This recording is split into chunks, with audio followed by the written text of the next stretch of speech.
Hello. मैं Manoj Kumar सिकरीवाल sir से maximum लोग जानते हैं।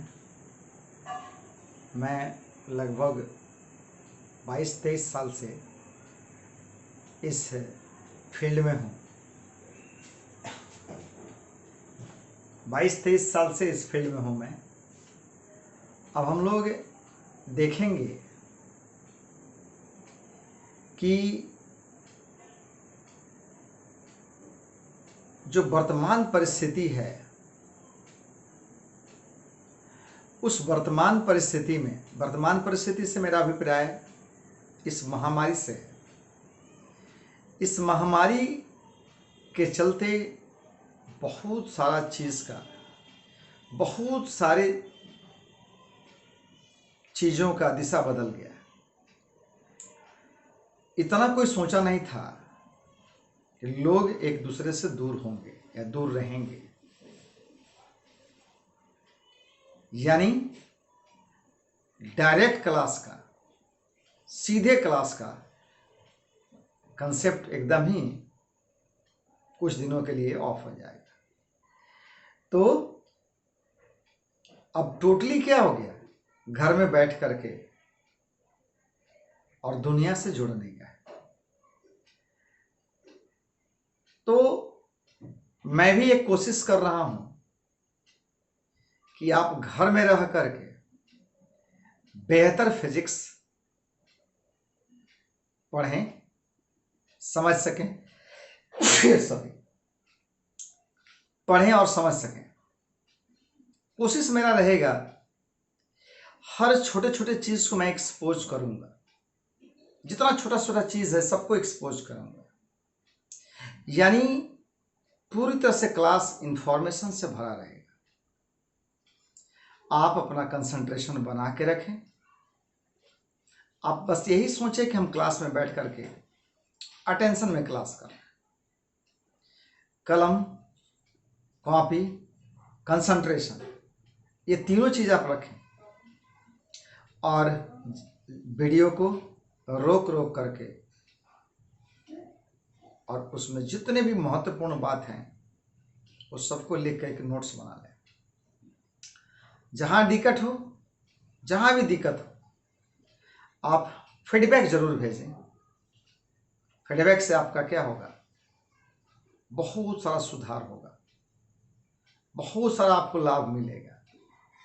तो उम्मीद हम यही करेंगे, आप जो हैं अपना बहुमूल्य फीडबैक दे करके और क्वालिटी ऑफ वीडियो का जो क्वालिटी, मतलब एजुकेशन का क्वालिटी, पढ़ाई का क्वालिटी बेहतर से और बेहतर होगा। ठीक है, तो आते हैं, हम शुरू करते हैं। बहुत ही आसान है फिजिक्स। सबसे आसान कोई अगर विषय है तो फिजिक्स है। ध्यान देना है, अगर आप समझ रहे हैं तो, नहीं तो ये चट्टान है, पूरी तरह से चट्टान है। बहुत बेहतर तरीका से समझ रहे हैं तो सबसे आसान है, नहीं तो चट्टान है। इसका मतलब है समझने वाला विषय है। तो समझने वाला विषय है, आज के बाद आज समझेंगे तो कल हमको इसको पढ़ना नहीं पड़ेगा।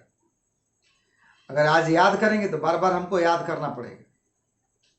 और जितना भी एग्जाम होगा, चाहे वो मेडिकल का हो, इंजीनियरिंग का हो, फिजिक्स के बिना चलने वाला नहीं।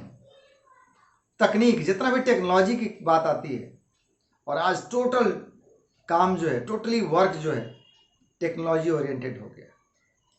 इसलिए आप क्या करेंगे, थोड़ा कंसंट्रेशन बना करके सुनेंगे, समझेंगे। बहुत ही व्यापक होगा, बहुत ही व्यापक रेंज होगा। ठीक, तो हम लोग आते हैं, शुरू करते हैं कि फिजिक्स क्या है। फिजिक्स क्या है? व्यू को इनलार्ज करने के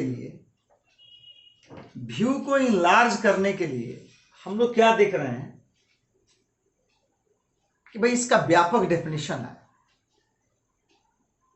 व्यापक डेफिनेशन आए, इसका मतलब क्या है सर? कि रटा रटा डेफिनेशन नहीं।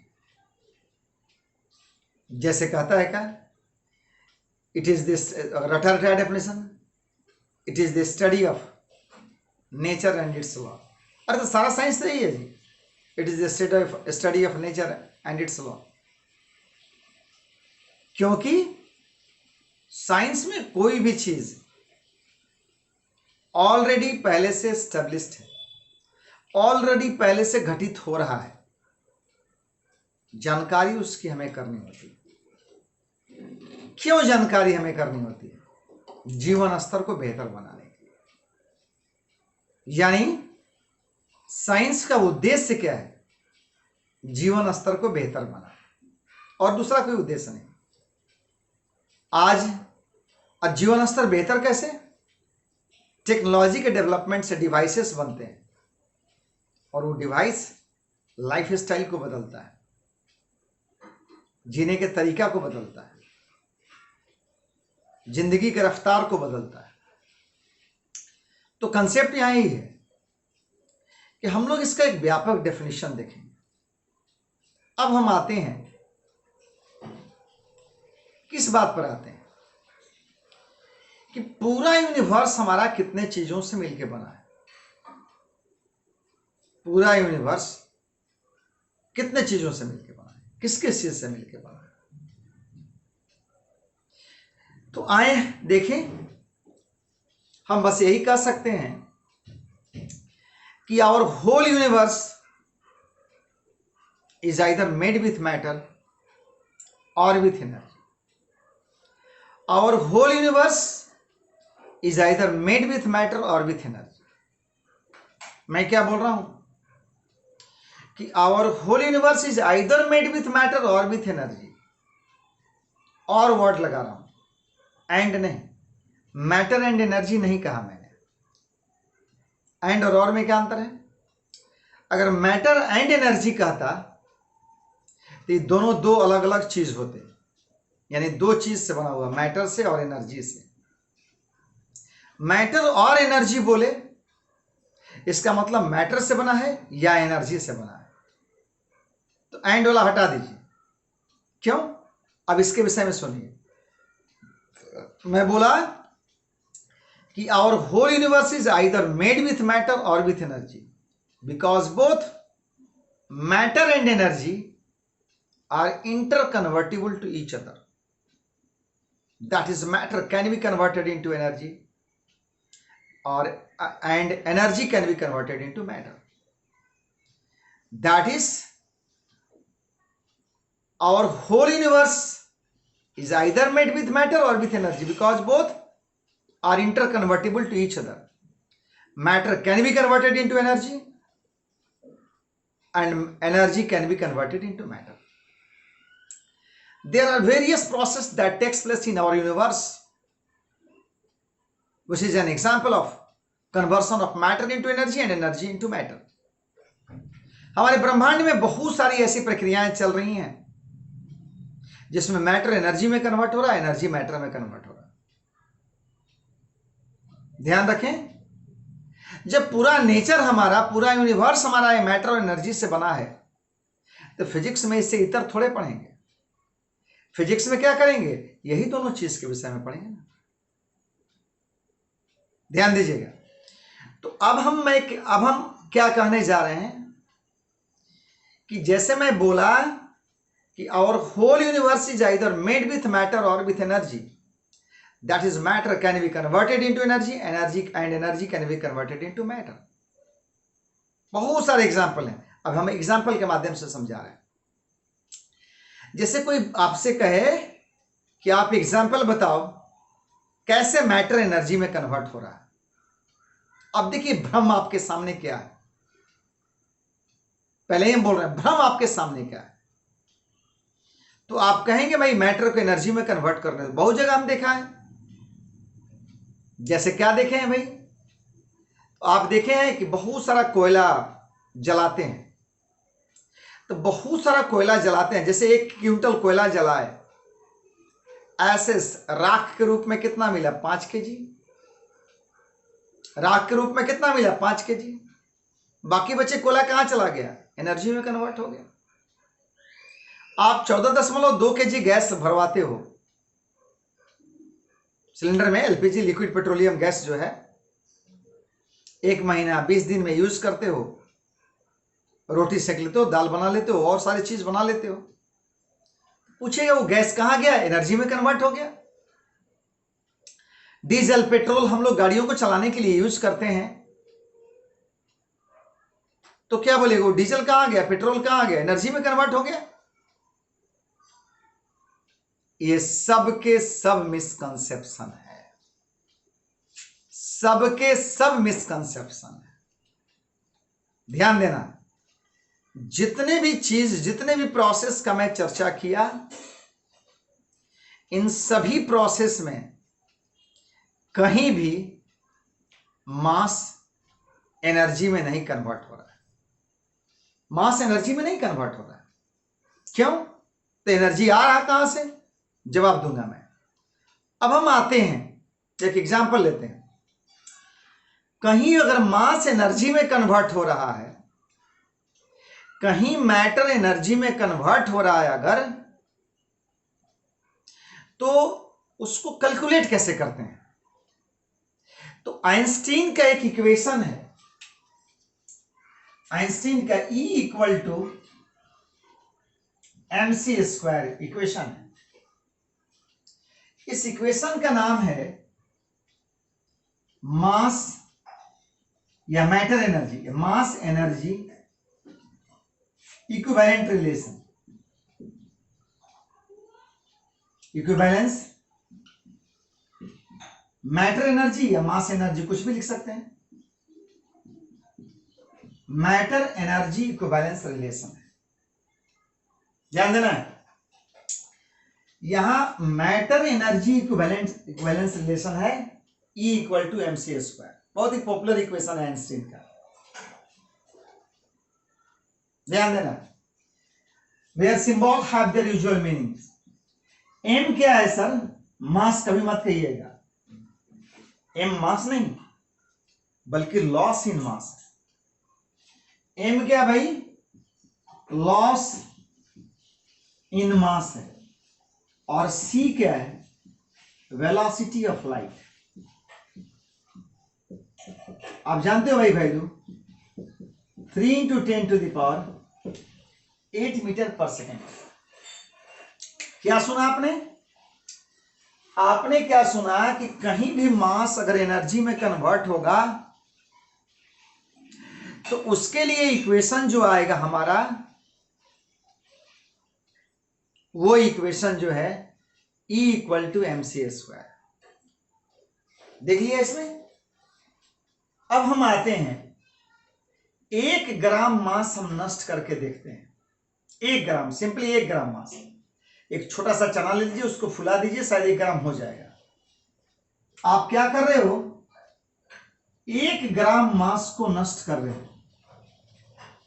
1 ग्राम मास का मतलब हो गया, उसको SI में कन्वर्ट कर दो, -3 kg, यानी 10⁻⁻ क्या हो गया?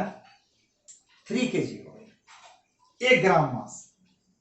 अब इसको एनर्जी में कन्वर्ट करें, इसका इक्विवेलेंट एनर्जी कितना होगा? तो आप देखो तो E इक्वल टू mc², तो m 10⁻³ C 3 × 10⁸² यानी 10⁻³ × 9 × 10⁻16, 8 का 16 9, यानी E इक्वल टू व्हाट? 10⁻, ध्यान दिया जाए, 9 × 10⁻13 जूल।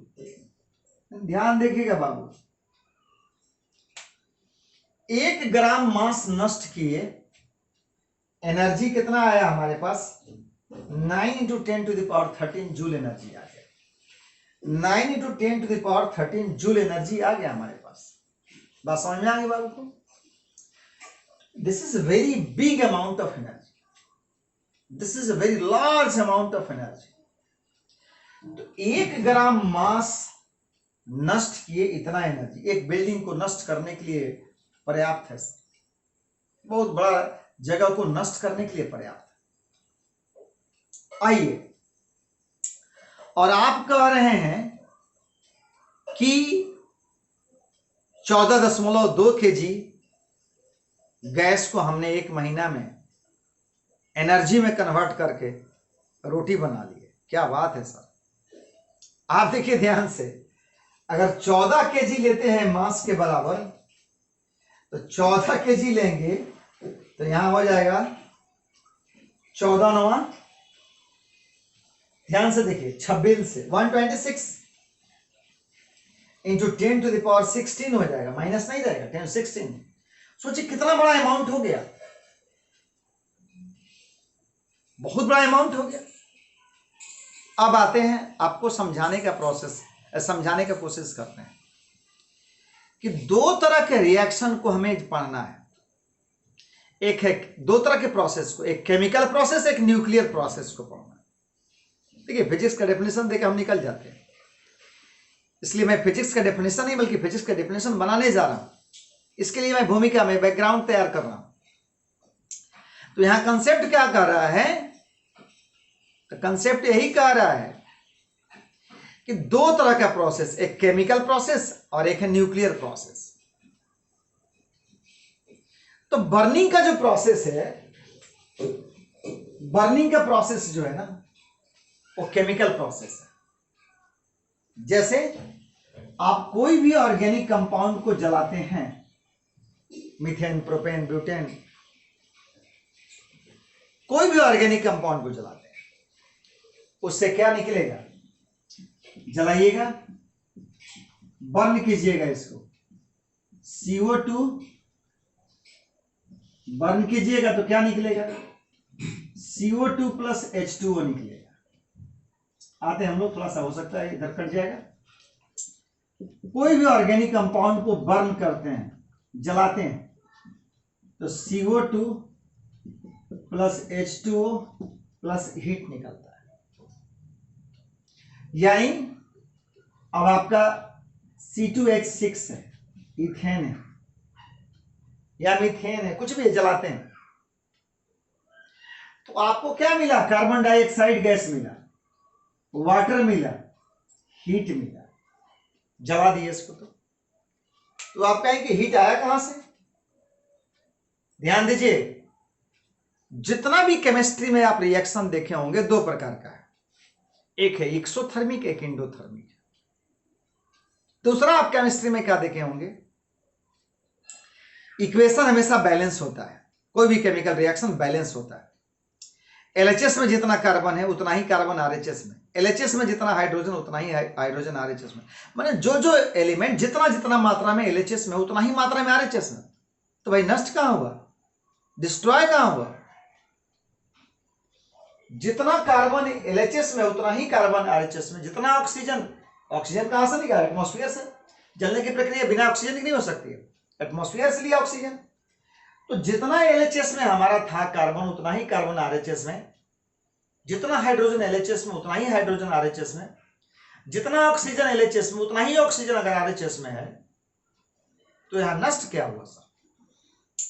अब हमें समझना है कि केमिस्ट्री में होता क्या है सर, कुछ नहीं, बॉन्ड ब्रेकिंग और बॉन्ड मेकिंग की घटना होती है। केवल ओल्ड बॉन्ड टूटता है, न्यू बॉन्ड फॉर्म होता है। यानी जितने भी एलिमेंट हैं जो कंपाउंड बनाए हैं, मॉलिक्यूल बनाए हैं, उनके आउटर मोस्ट ऑर्बिट का इलेक्ट्रॉन जो है आपस में मिलजुल करके बॉन्ड बनाता है। बहुत तरह के बॉन्ड है, बॉन्ड बनाता है। बॉन्ड बनाने की प्रक्रिया में एनर्जी खर्च होता है, बॉन्ड टूटने के समय एनर्जी लिबरेट होता है। अब आते हैं, अब यहां समझना है कि ये हीट आया कहां से, इस चीज को समझना है। तो मैं कह रहा हूं कि कार्बन और हाइड्रोजन के बीच बॉन्ड बनने में जितना एनर्जी खर्च हुआ था, अब कार्बन और ऑक्सीजन के बीच का जो बॉन्ड बना और हाइड्रोजन ऑक्सीजन के बीच का जो बॉन्ड बना, तो कार्बन और हाइड्रोजन के बीच जो बॉन्ड बना वो ज्यादा एनर्जी लेके बना था। कार्बन और ऑक्सीजन के बीच जो बॉन्ड बना वो कम एनर्जी लेके बना, हाइड्रोजन और ऑक्सीजन के बीच जो बॉन्ड बना वो कम एनर्जी लेके बना। इसका मतलब क्या हुआ कि जैसे मान लिया जाए कि ये टूटा, ये मॉलिक्यूल, ये कंपाउंड मॉलिक्यूल टूटा, कंपाउंड या मॉलिक्यूल ब्रेक किया, तो यहां कार्बन हाइड्रोजन के बीच का बॉन्ड टूटा। मान लीजिए कि यहां कार्बन हाइड्रोजन के बीच का बॉन्ड बनने में, मीथेन बनने में 50 जूल एनर्जी खर्च हुआ था, और यहां कार्बन और ऑक्सीजन के बीच जो बॉन्ड बना 20 जूल एनर्जी खर्च हुआ, और हाइड्रोजन ऑक्सीजन के बीच बॉन्ड बनने में 10 जूल एनर्जी खर्च हुआ। तो आपने एनर्जी कितना, ये कितना एनर्जी अवेलेबल करा ब्रेक करके, टूट करके। मीथेन के टूटने से एनर्जी बना कितना, मिला कितना, 50 जूल। खर्च कितना हुआ, 20, 10, 30 जूल। तो यही 20 जूल जो सरप्लस है, दैट इज हीट। यही हीट एक्सोथर्मिक रिएक्शन है। यानी कि जो डिफरेंस ऑफ एनर्जी है, बॉन्ड एनर्जी डिफरेंस है, जो चीज टूटा, जो नया चीज बना, तो बनने वाला का जो एनर्जी लिया और टूटने वाला जो एनर्जी दिया, तो जो डिफरेंस ऑफ एनर्जी है वही एनर्जी क्या है सर, हीट के रूप में मिलता है। तो 1 ग्राम भी कार्बन नष्ट नहीं हुआ, यानी बर्निंग के केस में मास कभी भी नष्ट नहीं होता। तो एनर्जी कहां से आता है, बॉन्ड टूटने के चलते, और बॉन्ड बना वो कम एनर्जी लेकर, तो सरप्लस एनर्जी निकल गया। तो जितना भी जलने का प्रोसेस है नॉर्मल, जितना भी बर्निंग प्रोसेस है नॉर्मली सब क्या सर, केमिकल प्रोसेस है। इसमें मास कभी नष्ट नहीं होता। सोचिए आप बोले ना कि 14.2 kg गैस खर्च कर दिए एनर्जी में, उतना तो एटम बम जैसा हो जाएगा सर, पूरा एरिया खत्म कर देगा, उतना मास नष्ट कर देंगे। तब 10 लीटर पेट्रोल भरवाए गाड़ी में और 10 लीटर कहते हैं एनर्जी में कन्वर्ट कर दिए, पूरा गाड़ी सहित एरिया को खत्म कर देगा सर, 10 kg मास को अगर हम कन्वर्ट। यानी जितना पेट्रोल जला उतना क्या हुआ, टूटा, जितना भी उसका वेट था पेट्रोल का, जिस चीज से बना था, वो दूसरे चीज के साथ अपना बॉन्ड बना के नया चीज बन गया। यहां पर क्या हुआ, मीथेन, इथेन जो है कार्बन डाइऑक्साइड में बदल गया, वाटर में बदल गया, तो नया मॉलिक्यूल बन गया। लेकिन मास नष्ट हुआ कभी नहीं। तो ध्यान रखना है कि यहां पर मास एनर्जी में कन्वर्ट नहीं हो रहा, यानी हम यहां पर एग्जाम्पल को मैटर कन्वर्टेड इनटू एनर्जी नहीं ले सकते हैं। ठीक, अब आते हैं, आपको बहुत यही सोच रहे होंगे, तो देखिए ध्यान से। अब हम आते हैं, कहां होता है सर, ये कहां होता है। अब इसको हम लोग देखते हैं कि ये घटना कहां होता है। तो आप पढ़े होंगे न्यूक्लियर फिशन और न्यूक्लियर फ्यूजन, ये न्यूक्लियर प्रोसेस है, न्यूक्लियर फिशन और न्यूक्लियर फ्यूजन। न्यूक्लियर फिशन समझते हैं ना, the process of splitting of heavy nucleus into 2 or more than 2 lighter nuclei. The process of splitting of heavy nucleus into 2 or more than 2 lighter nuclei called fission. यहां क्या मैं बोला कि जब भारी नाभि, बड़ा नाभि टूट करके 2 या 2 से अधिक छोटे छोटे नाभि का निर्माण करता है, इस प्रक्रिया को, टूटने की प्रक्रिया को हम लोग न्यूक्लियर फिशन, नाभिकीय विखंडन कहते हैं, नाभिकीय विखंडन कहते हैं हिंदी वाले के लिए।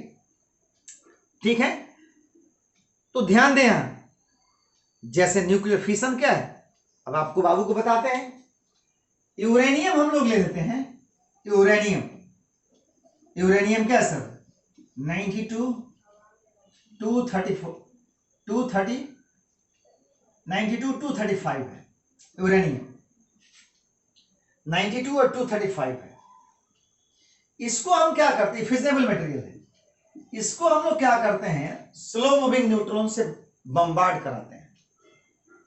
इस पर हम लोग क्या करते हैं, ठोकर मरवाते हैं स्लो मूविंग न्यूट्रॉन से। क्या देखते हैं, ये टूट जाता है 2 भाग में, एक है क्रिप्टन और दूसरा है बेरियम। क्रिप्टन और बेरियम में अब प्लस क्या देता है, 3 न्यूट्रॉन देता है, प्लस क्या देता है, 3 न्यूट्रॉन देता है। ध्यान दिया जाए, हम बम्बार्ड कराए जब यूरेनियम से, यूरेनियम पर न्यूट्रॉन से, तो स्प्लिट किया। यहां देखिए ध्यान से, केमिस्ट्री में क्या देखे थे कि एलएचएस में जो एलिमेंट है वही आरएचएस में एलिमेंट है। केमिस्ट्री में एलिमेंट कभी नहीं बदलता, एटम कभी नहीं बदलता, उसके पार्टनर बदलते हैं, उसके पार्टनर बदलते हैं। लेकिन यहां न्यूक्लियर प्रोसेस में क्या होता है, यहां न्यूक्लियर प्रोसेस में क्या होता है, एलिमेंट ही बदल जाता है, एलिमेंट ही बदल जाता है यहां पर। यानी यहां यूरेनियम लिए थे, क्रिप्टन बेरियम हो गया। अब क्रिप्टन बेरियम मिलकर के यूरेनियम नहीं बनेगा, एलिमेंट बदल गया। क्या देखा हमने कि जब हम लोग बम्बार्ड कराए स्लो मूविंग न्यूट्रॉन से, तो ये स्प्लिट करके क्रिप्टन बेरियम 3 न्यूट्रॉन। अब प्लस क्या करेगा, हीट देगा, एनर्जी देगा। यहां देखिए ध्यान से, यहां पर आप कहोगे कि एनर्जी आया कहां से, हाँ यहां बताएंगे, यहां मास एनर्जी में कन्वर्ट हो रहा। Nuclear fission is not a chemical process, it is a nuclear process. In all the nuclear process, element gets changed, parent element gets changed. Element ही क्या होता है, बदल जाता है। But in all the chemical process, there is no change in element, only their partner can change. वहां partner बदल जाते हैं, यहां एलिमेंट ही बदल जाता है। ठीक, ये सब ध्यान रखना होगा। अब आइए ध्यान से, मैं क्या बोलने जा रहा हूं कि अब हम लोग क्या देखेंगे कि क्रिप्टन के मास को, बेरियम के मास को और 3 न्यूट्रॉन के मास को जोड़ देते हैं, यानी सभी के मास को जोड़ देते हैं, तो इसके मास से, यानी जो प्रोडक्ट बना, उस प्रोडक्ट का मास इस हमारे पेरेंट से कम हो गया। प्रोडक्ट का मास इस पेरेंट से कम हो गया। यानी यूरेनियम और एक न्यूट्रॉन को जोड़ दें, इन दोनों का मास इन तीनों का मास से कम हो गया। तो this loss in mass, let it be delta m, so this loss in mass is converted into energy. This loss in mass is converted into energy. और आप देखेंगे क्या जानते हैं, atom bomb is based on the principle of nuclear fission, और uranium is used as fissionable material. Uranium, thorium, polonium, ये सब क्या है सर, रेडियो एक्टिव एलिमेंट है, जो न्यूक्लियर प्रोसेस में यूज होने वाले एलिमेंट है। तो आपको मैं क्या एग्जांपल देना चाहा, मैंने बोला था कि our whole universe is either made with matter और विथ एनर्जी। तो आपको मैं क्या मना किया, मैटर एनर्जी में कन्वर्ट होने वाले एग्जांपल को नहीं देने से। तो जितना भी केमिकल प्रोसेस है जिसमें क्या हो रहा है, बर्निंग का केस दिख रहे हैं, उसमें लग रहा है कि मास नष्ट हो रहा है, लेकिन मास नष्ट नहीं, बल्कि दूसरा तीसरा चौथा चीज बन रहा है, मास लॉस नहीं। वहां बॉन्ड टूटने से एनर्जी रिलीज हो रहा है, और वो एनर्जी जो सरप्लस है वही हीट के रूप में मिल रहा है। यहां फिशन में क्या हुआ कि मास नष्ट हुआ, एटम जो टूटा और एटम जो बना हुआ एटम का मास देखें, और जो उसका को प्रोडक्ट है उसको देखें, तो देखें कि इससे कम हो गया। This loss in mass is converted into energy, और ये बहुत ही बड़ा एनर्जी है, और यही जो है एटम बम में यूज होता है, न्यूक्लियर फिशन, एटम बम। तो nuclear fission is a process in which mass is converted into energy. हमारे नेचर में सब घटनाएं हो रही हैं, तो न्यूक्लियर फिशन में मास किस में कन्वर्ट हो रहा है, एनर्जी में। तो अब मैं आपको एक चीज बताने में सफल रहा कि how mass is converted into energy. एक और एग्जांपल है, और भी एग्जांपल है, इसमें एक और है न्यूक्लियर फ्यूजन। न्यूक्लियर फ्यूजन क्या है सर, जितना भी स्टार है वहां सोर्स ऑफ एनर्जी के रूप में हाइड्रोजन यूज होता है, और वहां फ्यूजन का प्रोसेस क्या है, the process of combination of two or more than two lighter nuclei, the process of combination of two or more than two lighter nuclei and formation of heavy nucleus called nuclear fusion. Fusion, अब जैसे देखा जाए, 4 hydrogen atom मिल करके एक helium atom बनता है, एक helium 2He4 बनता है। ध्यान दिया जाए तो 4 हाइड्रोजन का मास जो है एक हीलियम एटम के मास से ज्यादा है। तो इसमें जब हीलियम प्लस यहां पर एनर्जी दिया, तो 4 हाइड्रोजन एटम का मास एक हीलियम एटम के मास से क्या हुआ, ज्यादा। तो प्रोडक्ट जो बना इसका मास कम है अपने पेरेंट से। तो this loss in mass is converted into energy according to Einstein. E equal to what, mc square. E equal to mc square. और इस प्रोसेस फ्यूजन में लगभग 6 टाइम्स ज्यादा एनर्जी, 6 टाइम्स ज्यादा एनर्जी लिबरेट होता है। किससे? आपका न्यूक्लियर फिशन से। ये हाइड्रोजन बम में यूज होता है और जितने भी स्टार्स हैं सारे स्टार्स पर ये रिएक्शन होता है। वहाँ हाइड्रोजन हीलियम में कन्वर्ट होता है, हीलियम कार्बन में कन्वर्ट होता है। इसके बाद बहुत सारा प्रोसेस है, इंटरमीडिएट, व्हाइट ड्वार्फ है, रेड जायंट शिफ्ट है, और फिर क्या होता है, न्यूट्रॉन स्टार, फिर ब्लैक होल में कन्वर्ट होता है। तो कहानी यही है कि यहाँ एलिमेंट ही बदल गया, यहाँ लॉस हुआ मास का, यहाँ मास में लॉस एनर्जी में कन्वर्ट हुआ। तो न्यूक्लियर फिशन, न्यूक्लियर फ्यूजन ऐसे प्रोसेस हैं और बहुत सारे प्रोसेस होंगे, तो उसमें मास एनर्जी में कन्वर्ट होता है, ठीक। और बहुत सारा प्रोसेस है जिसमें एनर्जी मास में कन्वर्ट होता है। अब ये आपको आश्चर्य लगेगा कि हाँ भाई, 2 चिंगारी, 2 रे आया मिला और एक यहाँ पर एटम या एक फूल बन गया। फूल का मतलब मेरा मैटर से, और चिंगारी का मतलब है एनर्जी से, लाइट एनर्जी। तो आपका जो है ये एनर्जी का मैटर में कन्वर्ट होना एनसीईआरटी का ही चीज है। 12th में आप पढ़ेंगे पेयर प्रोडक्शन की घटना, पेयर प्रोडक्शन की घटना बाबू को हम बताएंगे डिटेल से, लेकिन अभी थोड़ा सा हम चर्चा कर देते हैं कि pair production is a process in which energy is converted into matter. Pair production ऐसा प्रोसेस है जिसमें एनर्जी क्या है, मैटर में कन्वर्ट होता है। यानी पेयर प्रोडक्शन में क्या होता है भाई, पेयर प्रोडक्शन में क्या होता है भाई, तो पेयर प्रोडक्शन में होता है, आप एक हेवी न्यूक्लियस ले लो, एक हेवी न्यूक्लियस ले लो और इस पर बम्बार्ड करो गामा रे से। गामा रे सबसे एनर्जेटिक फोटोन है, सबसे एनर्जेटिक रेडिएशन है। तो हमने क्या किया, ये रे है, रेडिएशन है, हमने क्या किया, हेवी न्यूक्लियस पर बम्बार्ड करा।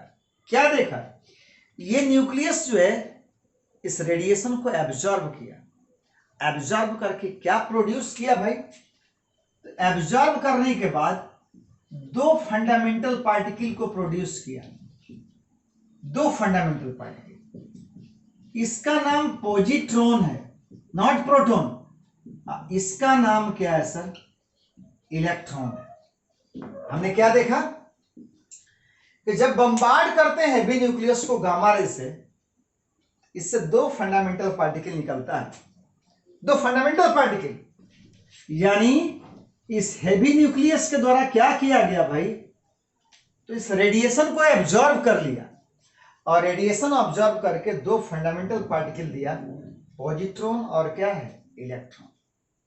ठीक, ध्यान दीजिए, पॉजिट्रॉन नॉट प्रोटॉन। आपका पॉजिट्रॉन क्या है सर, एंटी पार्टिकल है, किसका, इलेक्ट्रॉन का। प्रोटॉन कभी नहीं हो सकता। एंटी पार्टिकल का मतलब होता है कि मास दोनों का बराबर हो और चार्ज उल्टा मैग्नीट्यूड में हो, यदि उल्टा नेचर में हो, मैग्नीट्यूड बराबर हो।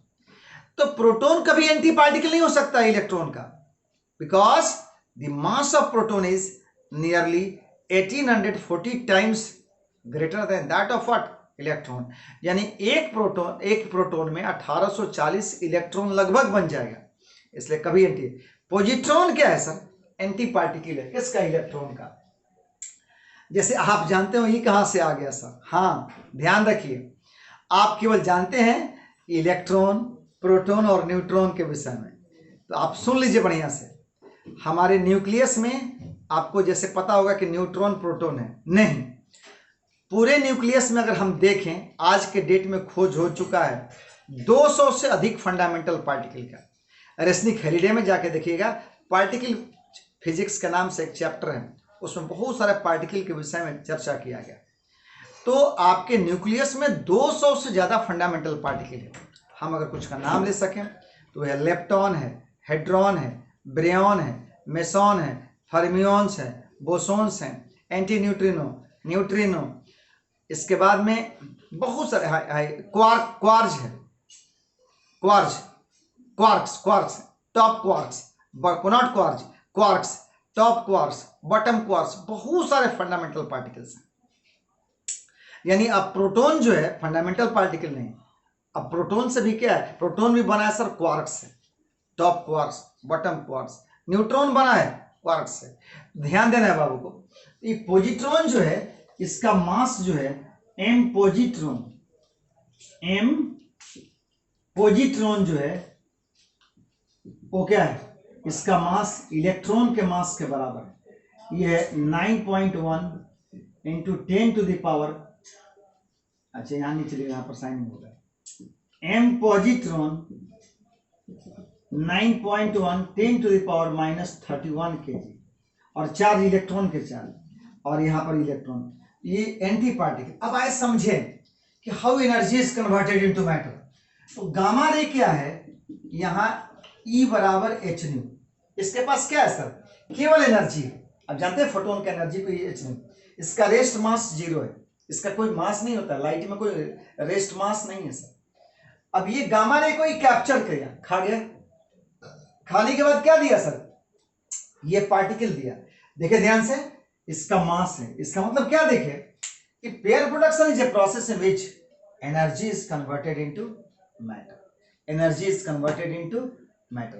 तो बहुत सारे हमारे नेचर में ऐसे प्रक्रियाएं चल रही हैं जो मास एनर्जी में कन्वर्ट होता है और एनर्जी मैटर में कन्वर्ट।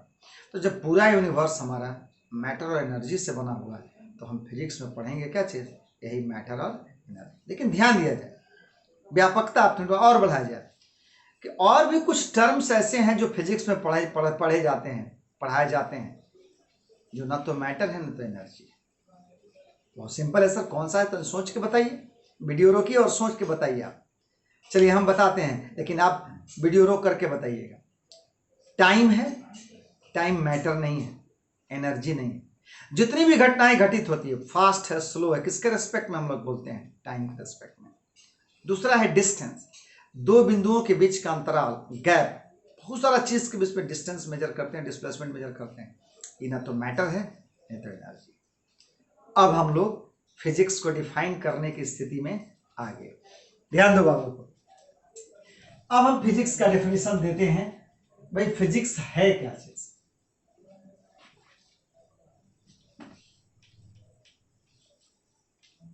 ठीक, कि फिजिक्स क्या है सर, इसके विषय में कहता है, एक बार डिफाइन कर देते हैं तब समझा देंगे।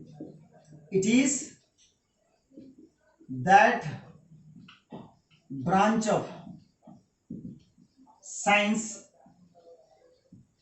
which deals with the study of properties of non-living matter, properties of non-living। बाबू इसके लिए वर्ड यूज कर सकता है इनएनिमेट मैटर, मतलब निर्जीव पदार्थ। सजीव तो बायोलॉजी वाला करता है ना भाई। It is that branch of science which deals with the study of properties of non living matter, energy, distance, time and their interrelation, and their interrelation। क्या सुना, it is that branch of science which deals with study of, यह विज्ञान की वह शाखा है जहां अध्ययन करते हैं properties of non living matter, निर्जीव पदार्थ के गुणों का, ऊर्जा का, दूरी का, समय का और इनके आपसी संबंधों का। It is that branch of science which deals with the study of properties of non-living matter, energy, distance, time and their interrelation। ठीक, अब तक देखा जाए मास एनर्जी का रिलेशन तो दिखा दिया, मैटर एनर्जी का। डिस्टेंस टाइम का भाई, तो डिस्टेंस अपॉन टाइम क्या हो गया, speed.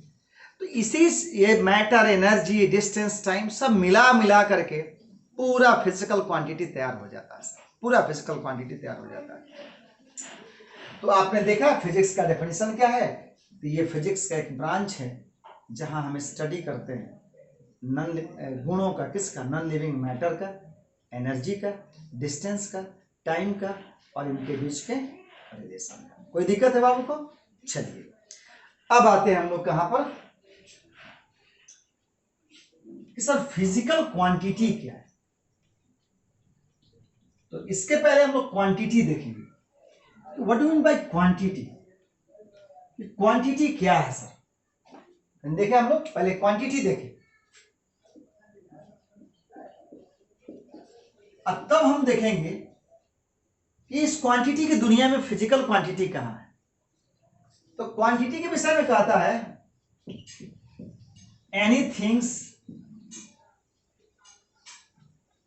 एनीथिंग्स that can be measured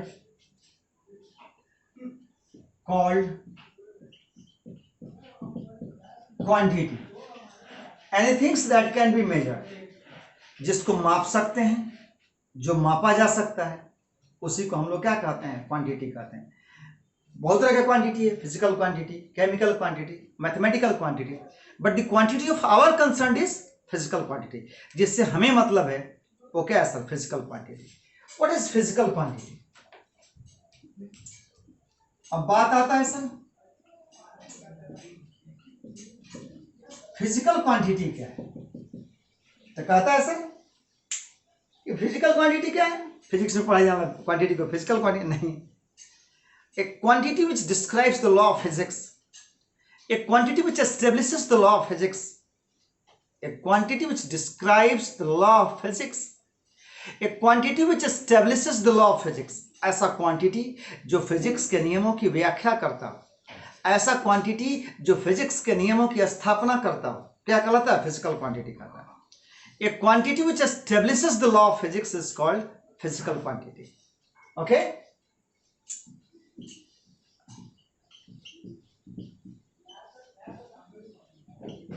A quantity which describes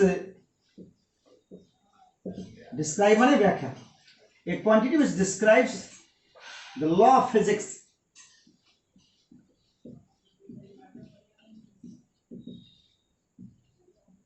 called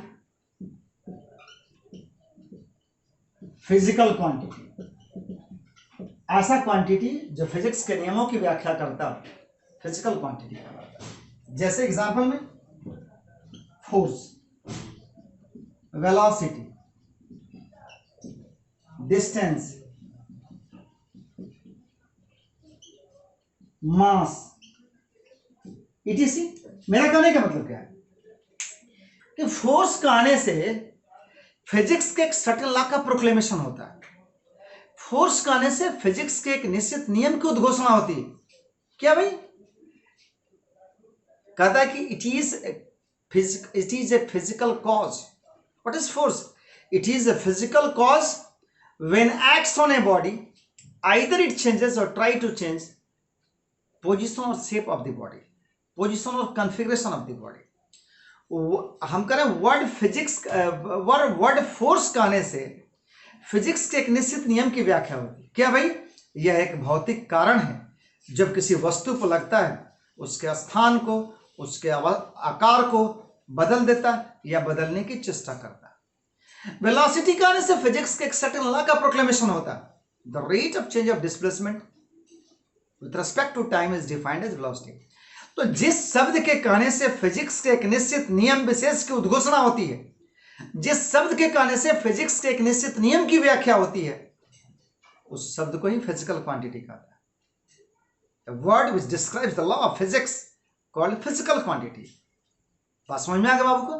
तो वही चीज कहता है a quantity which describes the law of physics is called physical quantity। Example में force, velocity, distance, mass it is, कोई दिक्कत नहीं। तो मैं यही कह रहा हूं, यही कोशिश कर रहा हूं कि शायद मैं जिस व्यू को लेकर के आपके सामने रखने का प्रयास कर रहा हूं कि हर छोटा छोटा चीज आपके दिमाग में जाए। मेरा गारंटी है अगर आप कंसंट्रेशन बना के रखें, आपकी मेंटल स्टेट कुछ भी हो, यानी समझने की योग्यता क्षमता कुछ भी हो, थोड़ा अगर ध्यान लगाएंगे, गारंटी आप समझेंगे सर, निश्चित तौर पर समझेंगे।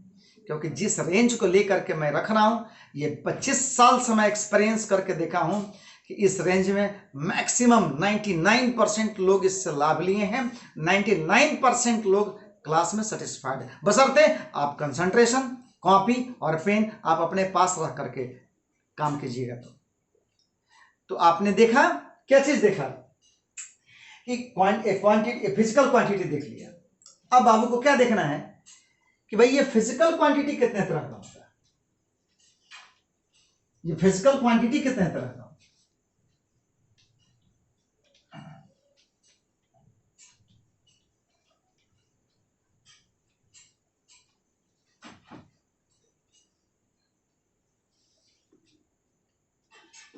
ठीक, ये फिजिकल क्वांटिटी आप देखेंगे,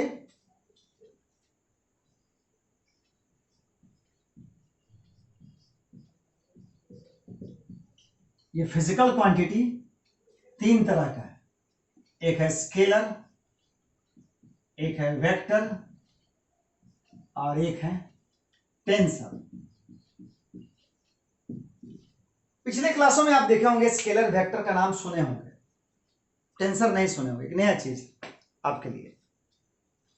तो हम बताएंगे तीनों को एक एक करके। स्केलर का मतलब हिंदी में अदिश होता है और वेक्टर का मतलब सदिश होता है।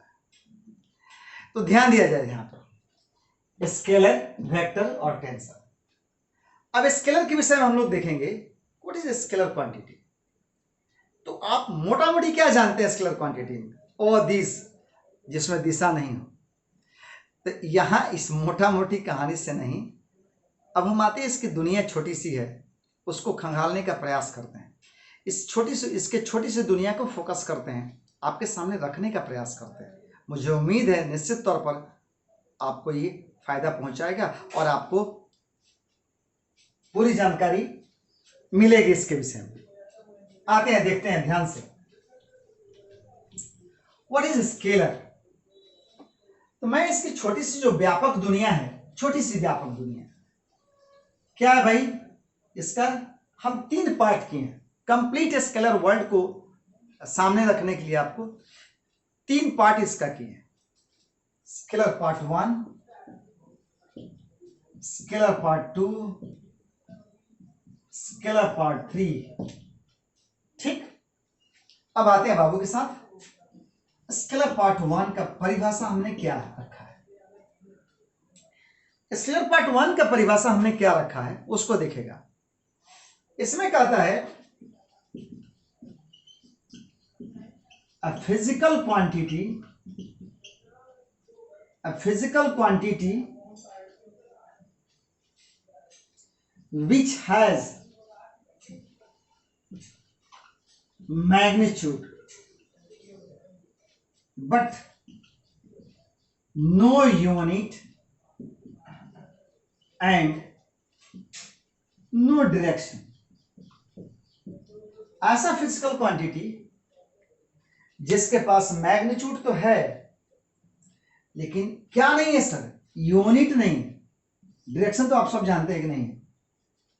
अब physical quantity which has no unit and no direction, ऐसा फिजिकल क्वांटिटी जिसके पास न यूनिट है न डायरेक्शन है।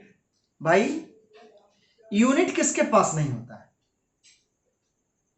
देखिए ध्यान से, यूनिट किसके पास नहीं होता है? जितना भी नंबर है उस नंबर के पास यूनिट नहीं होता है। 1 2 3 4 5 ये सब के पास यूनिट नहीं है।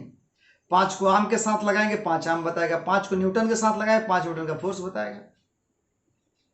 अब देखिए ध्यान से क्या कह रहे हैं, एक तरफ आप बोल रहे हैं कि ये फिजिकल क्वांटिटी और दूसरी तरफ कह रहे हैं संख्या।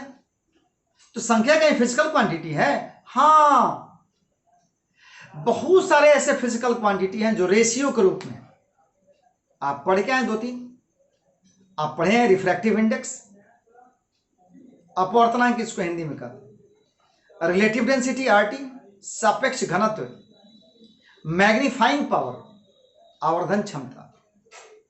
मैं भाषा को कभी आड़े नहीं आने देता हूँ कि इंग्लिश बोल रहे हैं या हिंदी, आप दोनों जो चीज़ चाहो समझो। फिजिक्स समझने की वस्तु है, समझ में आया सब ठीक है, नहीं समझ में आया कुछ नहीं होगा। बिना फिजिक्स के कुछ होने वाला नहीं, बिना फिजिक्स से कुछ नहीं होने वाला। अब बायोलॉजी वाला को तो जीवन भर सालता है, मेडिकल नहीं करने का मलाल, मेडिकल छूट जाने का मलाल, डोनेशन दे के जाने का मलाल, उसको सालता है क्या कि फिजिक्स ही मार खाया था उसको। अब प्रबलता थी कि हम डॉक्टर बनेंगे, लेकिन वो कर नहीं पाया, हाँ डोनेशन दे के चला गया, लेकिन फिजिक्स का कशिश उसको रह जाता है, तो वो नहीं करने दिया फिजिक्स। इसलिए ध्यान देना, समझने पर बहुत बड़ा जोर देना होगा। तो मैं यहां कहने जा रहा हूं कि रेशियो के रूप में जितना फिजिकल क्वांटिटी है, तो रेशियो के रूप में जो फिजिकल क्वांटिटी है, जैसे आप देखा जाए ध्यान से, इसका एग्जाम्पल हम आपके सामने रख रहे हैं।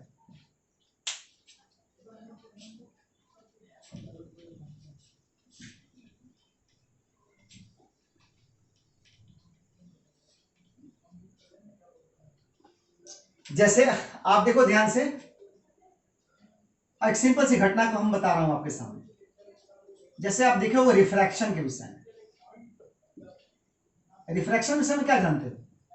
ये मान लो एयर है, ये वाटर है, ये इंसिडेंट है, ये नॉर्मल है, ये एंगल ऑफ इंसिडेंस, ये एंगल ऑफ रिफ्रैक्शन है। स्नेल्स वाला जानते हो ना, घोंघा वाला नहीं, स्नेल्स नाम है साइंटिस्ट का। तो mu equal to sine I by sine R. यहां म्यू क्या रिफ्रैक्टिव इंडेक्स है, ये defined physical quantity. It is defined as the ratio of sin of angle of incidence to that of sin of angle of refraction. It is defined as the ratio of sin of angle of incidence to that of sin of angle of refraction. ये defined है sir, mu defined है, ठीक।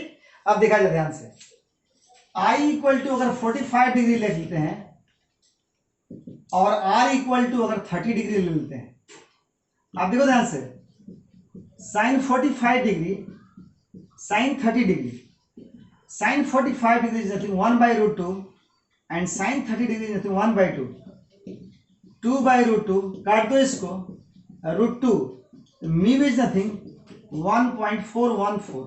क्या देखा बाबू, यहां तो आपका mu का वैल्यू आ गया, न्यूमेरिकल वैल्यू मिल गया 1 पॉइंट, लेकिन इसका हाथी घोड़ा मोहन विनोद कोई यूनिट है नहीं।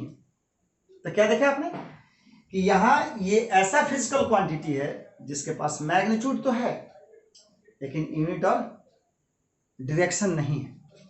इसी तरह से रिलेटिव डेंसिटी है, density of anything with respect to water, यानी कि density of something to that of density of water, this is called relative density. सापेक्ष घनत्व, किसी भी चीज की डेंसिटी किसके रिस्पेक्ट में, पानी के रिस्पेक्ट में, रिलेटिव डेंसिटी कहा जाता है। मैग्नीफाइंग पावर में आप देखें कि साइज ऑफ इमेज बटा size of object, image distance बटा ऑब्जेक्ट डिस्टेंस, तो डिस्टेंस बटा डिस्टेंस, यहां भी कोई यूनिट नहीं लेकिन मैग्नीट्यूड तो है। तो बहुत सारा ऐसा फिजिकल क्वांटिटी है। अब जिससे आपको हम और ज्यादा जानकारी, तो कोफिशिएंट ऑफ फ्रिक्शन है, कोफिशिएंट ऑफ रेस्टिट्यूशन है, ऑल काइंड्स ऑफ स्ट्रेंथ है, पॉइसन्स रेशियो है, all these are having no unit and no direction, they have only magnitude। तो हमने स्केलर 1 ऐसा श्रेणी के फिजिकल क्वांटिटी को रखा जिसके पास कोई अपना यूनिट नहीं है, कोई अपना डायरेक्शन नहीं है, केवल और केवल क्या है, मैग्नीट्यूड है। बात समझ में आ गया बाबू को? तो इसका एग्जाम्पल क्या हो जाएगा, इस श्रेणी का एग्जाम्पल हो जाएगा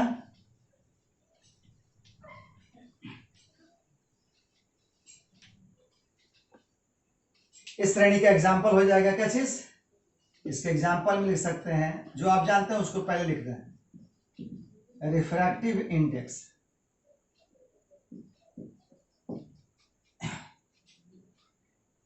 रिलेटिव डेंसिटी, आरडी इसको बोलता है, यहां तो शायद चमकता है, रिलेटिव डेंसिटी आरडी है, मैग्नीफाइंग पावर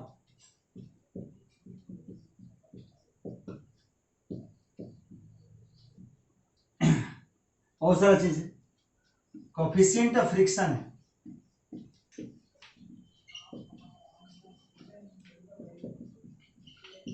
ऑल है कोफिशिएंट ऑफ, ये फ्रिक्शन चैप्टर है पढ़ेंगे, कोफिशिएंट ऑफ रेस्टिट्यूशन है, ऑल काइंड्स ऑफ स्ट्रेन है, इलास्टिसिटी में पढ़ेंगे, पॉइसन्स रेशियो है, पॉइसन्स रेशियो साइंटिस्ट नाम है, इलास्टिसिटी में पढ़ेंगे, रेनॉल्ड्स नंबर आप पढ़े होंगे, रेनॉल्ड्स पेन कंपनी नहीं है, रेनॉल्ड्स नंबर एक फिजिकल क्वांटिटी बताएंगे, ETC। इस सबके सब ऐसे फिजिकल क्वांटिटी हैं जिसका अपना कोई यूनिट नहीं, डायरेक्शन नहीं, लेकिन मैग्नीट्यूड है। स्केलर 1 के श्रेणी में इस प्रकार के फिजिकल क्वांटिटी है। स्केलर 2 क्या है सर, इसको देख लेते हैं थोड़ा।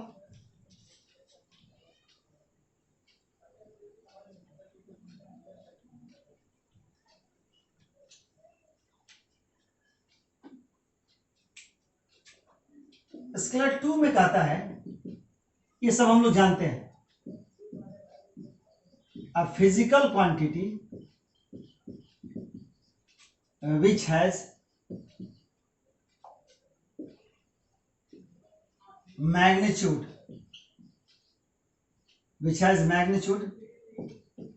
but no direction। ऐसा फिजिकल क्वांटिटी जिसके पास मैग्नीट्यूड है लेकिन डायरेक्शन नहीं है। एग्जाम्पल में हम लोग देखते हैं, डिस्टेंस है,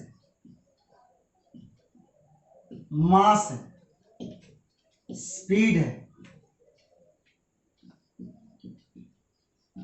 वर्क है, एनर्जी है,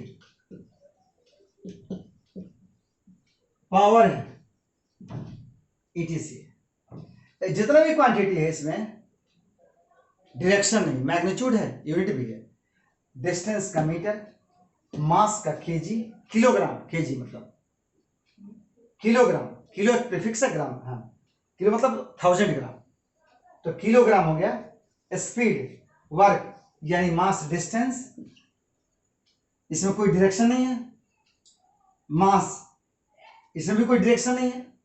कभी नहीं कहता कि 2 kg से ऊपर से नीचे दे दीजिए, 3 kg आलू पूरब से पश्चिम दे दीजिए, क्यों? क्योंकि सर ये बाद वाला चीज हटा दीजिए, केवल मात्रा बताइए ना सर, कितना केजी लेना है। तो ध्यान दिया जाए, स्पीड मीटर पर सेकेंड, वर्क का क्या हो गया, जूल, एनर्जी का जूल, पावर का क्या हो गया, वाट। ये सब ऐसे एग्जाम्पल हैं जिसमें क्या है, आपका क्या है सर, आपके पास डायरेक्शन नहीं है, मैग्नीट्यूड और यूनिट है। अब तीसरा स्केलर का पार्ट और बाकी वेक्टर का पार्ट अगले वीडियो में।